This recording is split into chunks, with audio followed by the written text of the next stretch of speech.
Alors que les grandes alliances financières pour le climat se fissurent, que Donald Trump relance son offensive contre les investissements dits woke, la finance verte traverse une zone de turbulence majeure. 10 ans après l'accord de Paris, entre promesses non tenues, greenwashing et retour de bâton politique, peut-elle encore être un levier crédible face à l'urgence climatique? C'est la raison pour laquelle j'ai souhaité vous recevoir. Lucie Pinson, bonjour. Bonjour. Vous êtes militante pour la justice sociale et environnementale, fondatrice de Reclaim Finance.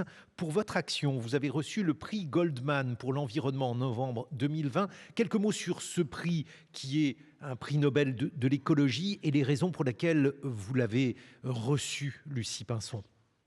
Alors c'est une reconnaissance que j'ai obtenue en 2020, après des années de mobilisation aux côtés de mes partenaires, de mes collègues nationaux et internationaux, et qui visait à mettre un terme au soutien financier aux énergies fossiles et a fortiori au secteur du charbon. C'est la première fois que le prix Nobel, que le prix Goldman de l'environnement avait été décerné à une campagne qui visait directement le secteur de la finance, parce que c'est vrai que lorsqu'on parle de protection de l'environnement ou du climat, on pense rarement à la finance et pourtant c'est le cœur de la guerre.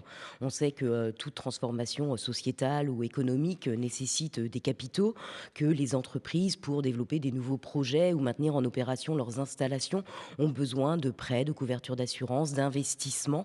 Et donc il s'agit, dans un souci de transformer l'économie face à l'urgence écologique, et bien de transformer aussi la manière dont les acteurs financiers opèrent. Les sommes à mobiliser sont assez colossales, 66 milliards chaque année en Mhm. France, 10 fois plus au niveau européen. Et donc, il s'agit d'aller chercher ces sommes-là, mais aussi d'arrêter les financements aux industries polluantes. Et donc, c'est notamment ce à quoi je me suis attelée entre 2013 et 2020, en visant les financements du secteur français au charbon. Pourquoi le charbon? C'est une des énergies les plus polluantes. Et pourquoi le secteur français? Eh bien, parce qu'on a là un levier d'action au niveau international pour agir face au dérèglement climatique et pour la protection des droits et de la santé des populations, puisque, pareil, c'est peu connu, mais on a un des secteurs financiers les plus importants au monde. On a des acteurs qui comptent parmi les plus gros au Justement, niveau Lucie international. Pinceau, il faut nous expliquer pourquoi il faut faire appel, selon vous, à la finance privée et pas s'en tenir à l'économie publique en la matière. Tout simplement parce que, bien entendu, il faut mobiliser de la finance publique, mais on sait bien que les capitaux à mobiliser sont très conséquents, je viens de le dire, ça se chiffre en milliards d'euros ou de dollars au niveau international. Et tous les rapports le disent, quelle que soit l'échelle, nationale, européenne ou internationale, c'est à peu près 80% des capitaux qui devront venir du secteur privé. Et donc, il va falloir aller chercher cet argent. Ça, c'est quelque chose qui a été reconnu dès 2015 dans l'article 2 de l'accord de Paris, qui a été adopté à l'issue de la COP 21.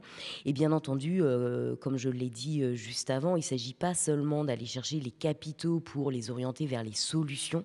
Il faut aussi s'assurer qu'on canalise ce que j'appelle la puissance de nuisance du secteur financier lorsque des capitaux, des services financiers continuent d'aller à l'expansion des énergies fossiles ou d'autres industries extrêmement polluantes. Mais alors, qu'est-ce qui nous prouve, Lucie Pinson, justement, qu'il s'agit d'une finance verte, d'une finance durable et pas de greenwashing, c'est-à-dire de tentative de travestissement d'un investissement?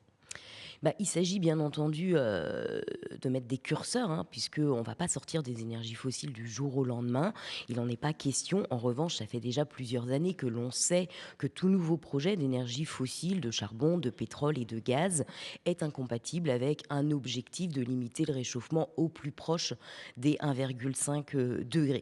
Et donc tout acteur financier qui se dit engagé en matière climatique, mais qui continue d'allouer des services financiers à l'expansion des énergies fossiles fait du greenwashing. Donc on le voit par exemple en France, mais on peut s'inquiéter à juste titre, par exemple, de l'augmentation de 130% des financements d'une banque populaire caisse d'épargne Mhm. à l'expansion de la production pétrolière et gazière entre 2023 et 2024, alors que la banque se dit engagée en matière climatique. Ça, concrètement, ça s'appelle du greenwashing. J'ai vu qu'un certain nombre d'investissements en matière d'hydrogène avaient été arrêtés. Ça veut dire qu'investir dans la finance verte, c'est risqué. Et justement, c'est ce que dit Donald Trump. Il dit que lorsqu'on engage le public dans ces genres dans ce genre d'investissement, eh bien, on fait prendre des risques aux individus. Qu'est-ce que vous en pensez, Lucie Pinson?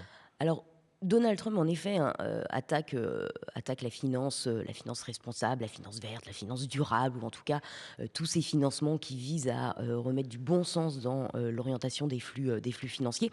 Il le fait comme un rentier pour défendre tout simplement les intérêts des industriels des énergies fossiles qui aujourd'hui sont quand même mis à mal par la compétitivité croissante des énergies soutenables. Et bien entendu, il faut voir là beaucoup de démagogie dans le discours de Donald Trump qui, soi-disant, le fait au nom de la défense des intérêts des épargnants, des Mhm. retraités. Ça, c'est pas nouveau. On le voit également en France, hein, de la part de certains acteurs. Nos fonds de pension, les RAF, le FRR, l'Argicarco, continuent de défendre leurs investissements dans l'expansion des énergies fossiles au nom de la défense des retraités. Or, c'est un faux débat. Il ne faut pas opposer rentabilité et écologie. Il ne faut pas opposer l'économie et le climat. On sait bien aujourd'hui que le luxe qu'on n'a pas, c'est de ne pas faire cette transition écologique, puisque le dérèglement climatique n'est pas un futur possible ou lointain. C'est une réalité très concrète qui heurte déjà de plein fouet nos économies et les populations. La facture est extrêmement lourde. Pour rappel, juste en 2024, c'est 400 milliards de dollars de coûts liés au dérèglement climatique. En France uniquement, les événements climatiques extrêmes de l'été 2025 ont coûté 10 milliards d'euros.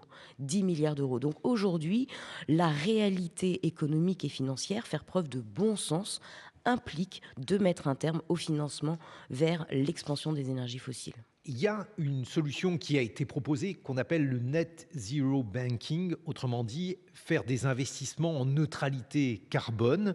Comment ça fonctionne et est-ce que ça marche? Alors, vous faites la référence aux engagements qui ont été pris en effet en grande pompe par les grands acteurs financiers en 2021, après la COP à Glasgow, et à travers lesquels les banques, les assureurs ou les investisseurs s'engageaient à aligner leur portefeuille sur une trajectoire visant l'atteinte de la neutralité carbone à l'horizon 2050. C'est beaucoup de jargon pour globalement dire que le secteur financier annonçait sa volonté de transformer l'économie.